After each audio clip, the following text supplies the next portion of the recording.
Malolo soifua fatalfatu i tala mai Ausetalia de Radio Samoa. O le bishop le na afia i le oswhainga se tala vau se fulu anu tausanga i weekly le pole songa fua le vasanei wa i sau noa wa ia wha mangalo le tangata na oswhaia o ia. Bishop Murray Emmanuel le na oswhaia le wha lavelave le Christ the Good Shepherd Church wa whaia maisana tautalanga wa wha saralawina le upenga ta whailangi le lotu wha pele Facebook ma le YouTube i le so. Ngai e ta wai wa ia wha mangaloina le taravou, ma so se tasi na afia le nei mata upu, wha mai ia e le whaia ina le alofa, ma o le alava na tupu ia teia na te whawhataia le li o Yesu, ma o se whamnianga tele mo ia.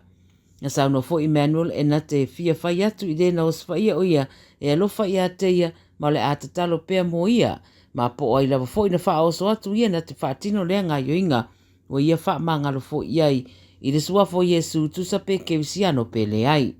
Ulo il whare mai pe i Liverpool si whaife au, ia ma ua wha Solomanuia.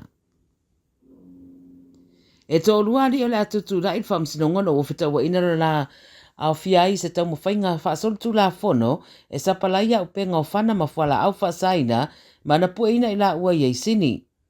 O le Strike Force Marigoldry, na whatuina ia o ke topa rua whirua tolu e su e ai, li pote ni whala au whasaina lo sapalaia e se li e tolu surono tausanga, manisi o lo lato ngā rue whaatasi rea ngā yoinga i le city. Mai le tae au pōle o sana nafi na whaia i o swainga ia leo leo i Liverpool, o Maroubra, Islakes, Roads. I se no fuanga la i Liverpool na po ina mai eise li e lusu tasi tausanga, mōria i mōrianga se furu mara whae au whiere sa palaia o whala au whasaina, maisi, mai le ima whaiona tatala i tua, e tūla il whamsinonga i le so.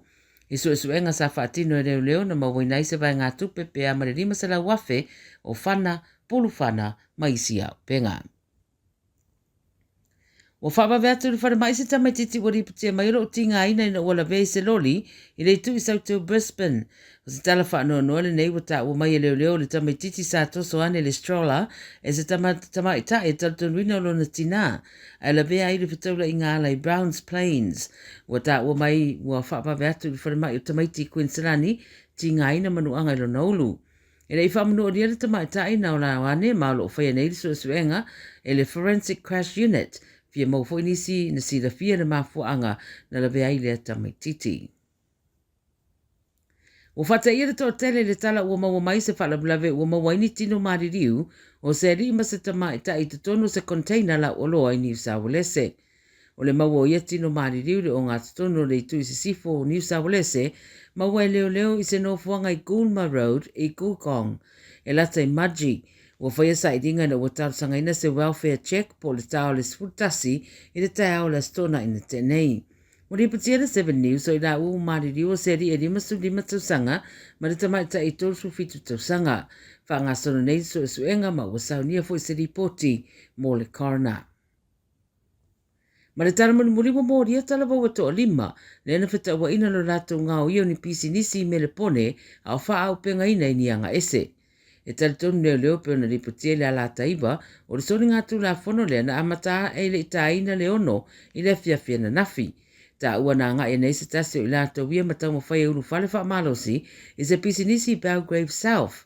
Na wha wawai a lata waspa inga mo le isi whasa 4 minute, ma ngā ia ne aile awari e to otolu o lo wha upenga ina le isi ari i se naifi, ma isi o lo kawa fōlinga ulu whale le IGA i Glen Waverley. Ma sosola e sei ma le tusa ma le se fulu ono afe o le tau o sikaleti na ngā ia. Toi oso whai fo i muliane le IGA Montrose ma sosola e sei ma le whai tau afe o tupe ma sikaleti. Na wha asaro atu le ospa inga i pamu penisini le whai tūla varea ma whai wai i Paronia ngā o iai seisi fo i vai ngā tupe tele. Wa ia leo leo le sawa le ta wale le lungo le East Link ma whai ai lo matulinga. Na maua le tu se sae o me le pone le te o le se fulu tasi ana po ma ua tau fia o manei e whaatari ai le teimi e tutura i ai lumo le whamsinonga. Tala nana Radio Samoa mai lau whaafonga le nei fo ia stofi